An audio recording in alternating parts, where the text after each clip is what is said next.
India daily live के तमाम reporter Madhya Pradesh और राजस्थान के ग्राउंड जीरो पर मौजूद हैं। इनसे जानते हैं मध्य प्रदेश और राजस्थान में किसके हाथों में सत्ता होगी। वैभव परमार हमारे साथ जुड़ गए, इस वक्त मुरैना से जुड़े हुए हैं। मोहन विश्नोई हमारे साथ जुड़ गए हैं जयपुर से, और मनोहर और ऋषभ प्रतापगढ़ से इस वक्त हमारे साथ जुड़ गए। जितेंद्र शर्मा भोपाल से इस वक्त हमारे साथ जुड़ गए। सबसे पहले वैभव आपके पास आएंगे और आपसे समझेंगे, क्योंकि चुनावी माहौल इस वक्त गरमाया हुआ है। लगातार चुनावी मौसम में सभाएं हो रही हैं, लगातार लोगों को रिझाने की कोशिशें की जा रही हैं। क्या इस वक्त आप देख पा रहे हैं?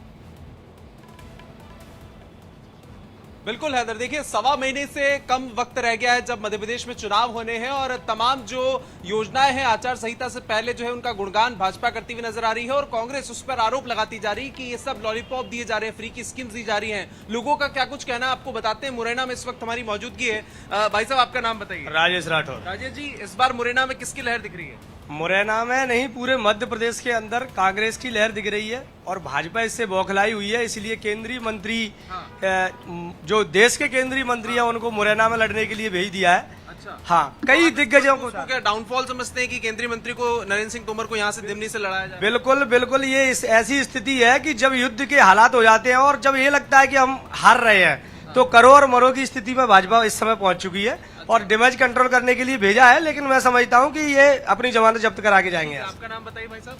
मैं देशराज वर्मा। क्या माहौल दिख रहा है लेकर इस बार माहौल क्या है, कांग्रेस आनी है। अच्छा, हाँ। क्या कारण है उसका कांग्रेस आने? इसका ये आना है कि बीजेपी ने ना बहुत ही तो मुरैना में लोगों में नाराजगी है, लेकिन राजस्थान में बीजेपी कह रही है कि परिवर्तन होगा। ऋषभ मेरे साथ वहां से जुड़े हुए हैं। ऋषभ, चुनावी माहौल क्या कहता है?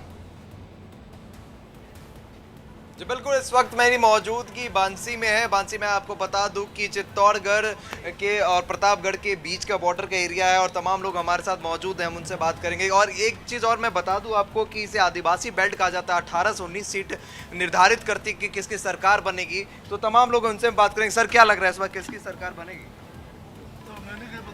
किसकी सरकार बनेगी? आप लोग युवा हैं, आप बताइए क्या लग रहा है आप लोगों को, किसकी सरकार बनेगी इस बार? हाँ, क्या लग रहा है मैम इस बार किसकी, कांग्रेस या बीजेपी? हाँ, कांग्रेस या बीजेपी आएगी? कांग्रेस आएगी। क्यों कांग्रेस? क्यों, क्या कांग्रेस काम करवा रही है, कुछ भी तो काम करवा रही रोड सर जी। कांग्रेस या बीजेपी, क्या लग रहा है आपको सर? जो विकास करेगी वो आएगी। कांग्रेस बीजेपी दोनों समान है। प्रतापगढ़ में और किसने विकास किया है, और चित्तौड़गढ़ में? अभी यहाँ तो कांग्रेस ने विकास किया, बीजेपी। आदिवासी बेल्ट बताया जाता है, भारतीय आदिवासी नई पार्टी बनी है, वो किसका समीकरण बिगाड़ेगी इस वाले? अभी दोनों का बिगाड़ेगी ये तो। दोनों का? हाँ। क्यों? हाँ, इसका फिक्स नहीं, अभी कुछ भी कह नहीं सकते हैं। कुछ भी नहीं कह सकते। हाँ। लेकिन कांग्रेस मतलब दोबारा आएगी या फिर बीजेपी आएगी? आप लोग किसके सपोर्ट में, यहाँ की जनता किसके सपोर्ट में? अभी कुछ कह नहीं सकते हैं इसके बारे में तो। अच्छा, हाँ। अभी की टक्कर नेक टू हाँ, ठीक है, ठीक है। ऋषभ बने रहिए हमारे साथ। मैं जितेंद्र का रुख कर रहा हूं जो कि भोपाल में मौजूद हैं। जितेंद्र, जरा बताइए भोपाल का हाल। बिल्कुल, देखिए अगर मध्य प्रदेश की राजधानी भोपाल की बात करें तो जाहिर सी बात है चुनावी बेला है, और ऐसे में भोपाल के वोटर्स, भोपाल की जनता क्या सोचती है, सीधे बात करेंगे। मध्य प्रदेश में चुनाव है, इस चुनाव को किस तरह से देख रहे हैं आप? बीजेपी या कांग्रेस या किसी अन्य दल को? अभी मैं बीजेपी का पलड़ा भारी देख रहा हूँ। 60% बीजेपी को देख रहा हूँ, 40% कांग्रेस को देख रहा हूँ, क्योंकि बीजेपी अभी जो लाडली बहना योजना लाई है वो मास्टर स्ट्रोक साबित होगा, क्योंकि बहनों को जो इन्होंने अभी हर महीने जो पैसे दे रहे हैं उससे वो साइलेंट वोटर सर्वे में नहीं आएगा, तो वो वोटर जो है इनकी 60 से 80 सीट्स पे इफेक्ट करेगा, तो वो बहुत ही इंपॉर्टेंट रहेगा। क्या लगता है, कांग्रेस भी कई दावे कर रही है, कई वायदे कर रही है, तो क्या वहां पर कोई इफेक्ट पड़ेगा? नहीं, मध्य प्रदेश में पिछले 20 साल से भारतीय जनता पार्टी की सरकार ने कई योजना लेके आए, इसका लाभ सबको मिल रहा है। चाहे सड़क ले लो, 2003 से पहले रात में लाइटें जाती थी, वो समस्या खत्म हुई। लाइट, पानी, बिजली सभी में काम अच्छा किया है, विकास के काम काफी किए हैं। ठीक है जितेंद्र, यहाँ से सीधा रुख करते हुए राजस्थान में मनोहर विश्नोई हमारे साथ जुड़े हुए हैं। मनोहर, क्योंकि बीजेपी कांग्रेस दोनों ही एक्टिव है, लेकिन चुनावी मूड क्या है राजस्थान का? बिल्कुल, देखिए जिस तरीके से ऋषभ और तमाम जो लोगों ने बताया कि उसी तरीके से राजस्थान की जब बात की जाए तो यहाँ पर भी चुनावी माहौल एकदम गर्म है।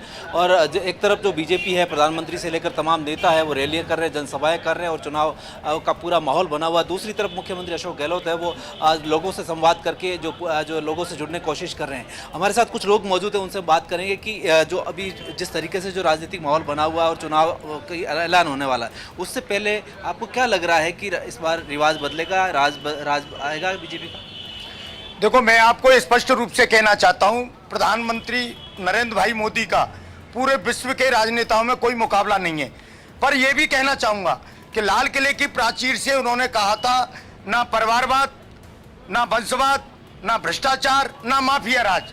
हमारे अकेले नरेंद्र मोदी जी के बल पे न रह करके भारतीय जनता पार्टी के प्रत्येक कार्यकर्ता को, प्रांत में बैठे, प्रदेश कार्यालय में बैठे सभी नेताओं को भी नरेंद्र मोदी जी के इन्हीं सूत्रों पे आगे चलना चाहिए। अब लेकिन यदि मोदी जी के लाल किले से दिए गए उस उद्बोधन को यदि हमारे प्रांतीय नेता ही यदि उसका उल्लंघन करते हैं तो इससे भारतीय जनता पार्टी मजबूत नहीं होगी, कमजोर होगी। बिल्कुल बिल्कुल मनोहर, तो लगातार सियासी रण में अब इस वक्त लगातार वोटरों को रिझाने की कोशिशें लगातार जारी हैं, लेकिन यहाँ वक्त हो गया एक छोटे से ब्रेक का।